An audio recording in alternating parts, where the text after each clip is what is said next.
Bonsoir tout le monde, donc vidéo un petit peu scientifique, elle sera assez simple et générique. Je vais reparler un peu des trous noirs et de certains autres trucs. Euh, c'est simplement pour en parler avec mon propre angle de vue. Euh, j'ai vu un scientifique qui disait que la gravité était une force finalement assez faible parce que par exemple, quand un objet était attiré vers le sol, c'est toute la Terre qui se mettait ensemble pour que cet objet soit attiré vers le sol et que comparé à la force électromagnétique, par exemple, cette force était assez réduite. Alors, c'est vrai que dans le courant électrique, il peut y avoir des puissances assez élevées, comme la supraconductivité, etc.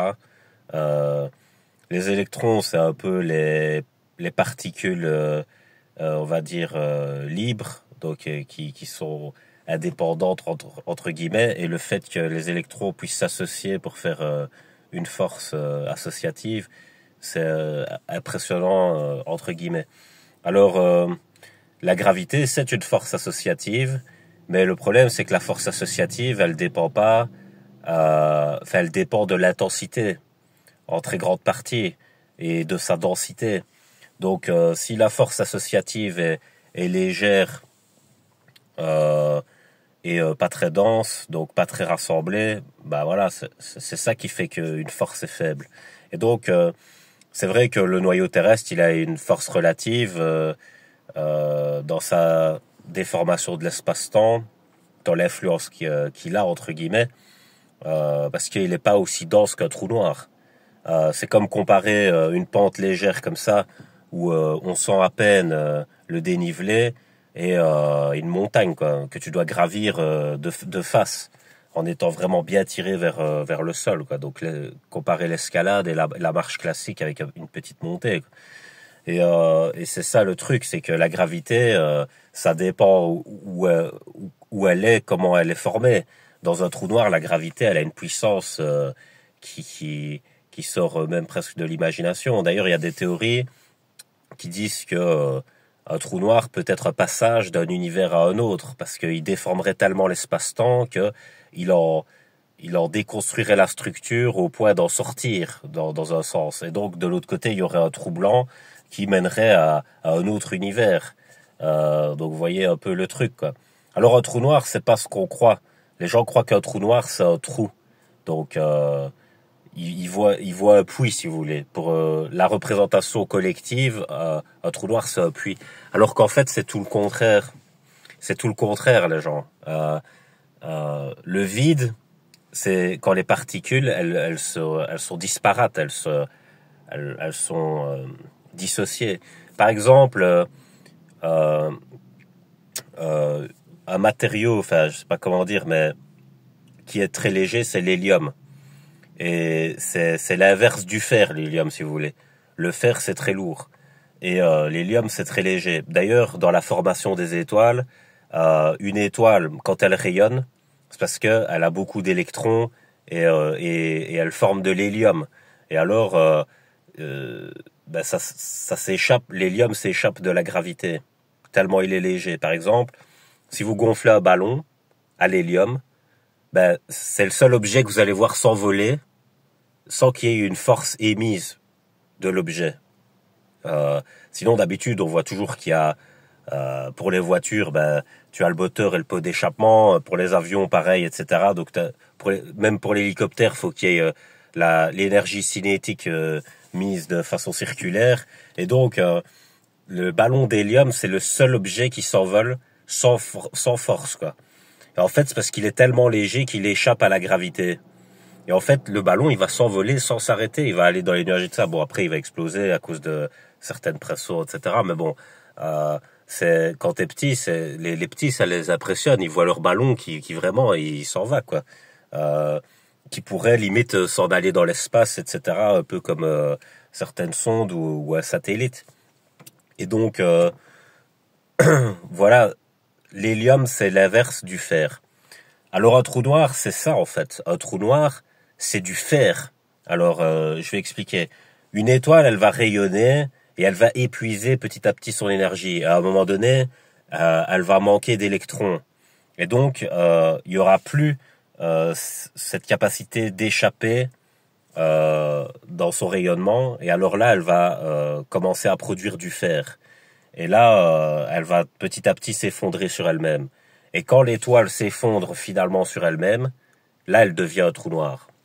Alors qu'est-ce que ça engendre? En fait, les particules, quand l'étoile est vivante et jeune, les particules s'échappent beaucoup, et il y a quand même un genre de noyau, mais il y a un équilibre entre l'espace qu'il y a et les particules, comment elles s'assemblent. Alors que là, vous avez deux extrêmes. Un extrême, c'est l'échappée complète, et là, le corps en lui-même disparaît par évaporation. Ou alors, vous avez la compression dans l'autre sens. Et là, le corps devient hyper solide. Par exemple, si vous prenez une boule de métal et que vous la tapez sur le sol, elle peut traverser littéralement le sol. Et c'est ce que fait un trou noir. Un trou noir, on dit c'est un point, mais en fait, le trou noir, sa singularité, c'est des particules qui sont tellement solidifiées entre elles que tu sais pas passer dedans, si tu veux. Tu sais même pas, tu saurais même pas regarder dedans si tu voulais le faire, tellement elles sont compactées entre elles. Voilà, et ça on le voit sur Terre en partie parce que on sait faire la différence entre un gaz et un métal. Un métal, tu vois bien sa solidité, et ça c'est l'assemblage des particules. Elles sont très fortement assemblées entre elles. C'est pour ça que c'est dur de traverser du métal et qu'on utilise pour du blindage, etc. par exemple. Et c'est de ça qu'est fait un trou noir. Et c'est ça qui est impressionnant. Alors, c'est ça qui déforme l'espace-temps, cette masse énorme de contraction. Alors, de ce fait qu'on sache ça, on se demande si finalement l'univers, avant le Big Bang, n'était pas un trou noir, parce que on se dit, quand il y a une pression sur un corps, le corps, il peut exploser. C'est pour ça qu'on dit qu'il faut une soupape. Une soupape, c'est un tuyau ou une chambre ou n'importe quoi de décompression. C'est-à-dire, c'est un endroit par où les particules peuvent s'échapper. Et quand elles s'échappent, ben forcément, il n'y a plus cette solidité puisqu'il y a une faille. Et donc, la solidité s'évapore d'une certaine façon, et alors le corps n'est plus aussi compacté et oppressé. Et donc, en fait, c'est ça la théorie qu'il y aurait, c'est qu'il y aurait la théorie du rebond, c'est-à-dire, ben vous avez un trou noir primordial, enfin voilà, pas l'origine, mais qui serait avant le Big Bang, on va dire, et puis après il y aurait une telle compression justement de ce trou noir que soit il se serait évaporé, comme Stephen Hawking le suggérait justement, c'est la même vision que la soupape de décompression, soit qu'il aurait explosé littéralement à cause de cette pression. Et donc, et l'explosion aurait fait ce qu'on voit aujourd'hui, aurait créé les étoiles, etc. À la suite, voilà. Et puis, en fait, ce qui se passerait, c'est que les étoiles, n'ayant plus assez d'énergie, s'effondreraient les unes après les autres, ce qui crée des trous noirs. Et alors, finalement, les trous noirs, ben, ils vont s'avaler entre eux jusqu'à reformer un trou noir géant, primordial. Et puis ça réexploserait du coup. Donc ça fait une chaîne comme ça qui a entre Big Bang et Big Crunch. Le Big Crunch, on en parle dans le film Mr. Nobody. Et voilà, c'est ça un peu la théorie avec les trous noirs. Après, il y a plein d'autres trucs à essayer de comprendre. Mais bon, je vais pas trop m'étaler. C'est ça que je voulais expliquer en fait. Et avec l'hélium, j'ai oublié de préciser un truc qui est quand même important. Et je trouve qu'il y a une genre de concordance. Je sais pas si c'est un vrai lien, mais c'est assez, c'est un peu comme les anagrammes, quoi. C'est spécial, mais c'est pas forcément un vrai lien, tu vois. C'est genre, quand on respire de l'hélium, on a une voix d'enfant. Et l'enfance, ben, ça représente la légèreté dans notre inconscient. Et je trouve que ce lien, il se tient, en fait. Parce que, voilà, la gravité, c'est plus, on voit plus ça à la vieillesse, donc, le fait d'être moins enjoué, le fait d'avoir moins d'énergie et de ça. Et voilà, quand on dit à une personne qu'elle est lourde, en fait, voilà, c'est pas la même chose que dire c'est du lourd. Genre, genre c'est du lourd, c'est comme si tu prenais l'objet métallique et que tu le jetais dans un truc et que ça faisait un éclat de ouf. Donc genre dire c'est du lourd, ça veut dire ça, ça frappe fort entre guillemets. Mais dire que toi t'es lourd, tu vois, genre à une personne que elle est lourde, ça veut dire elle s'affaisse sur elle-même comme une étoile, tu vois. Donc ça veut dire t'as plus d'énergie, voilà, tu tires vers le bas si tu veux. C'est ça que ça veut dire de dire d'une personne qui est lourde. Euh, et voilà, donc c'est vrai que c'est bizarre que quand on respire de l'hélium, notre voix rajeunit d'une certaine façon. Voilà, je sais pas si c'est vraiment bien. Euh, c'est un autre débat de dire est-ce que la jeunesse est bien, est-ce que l'âge adulte est bien, est-ce que la vieillesse est bien.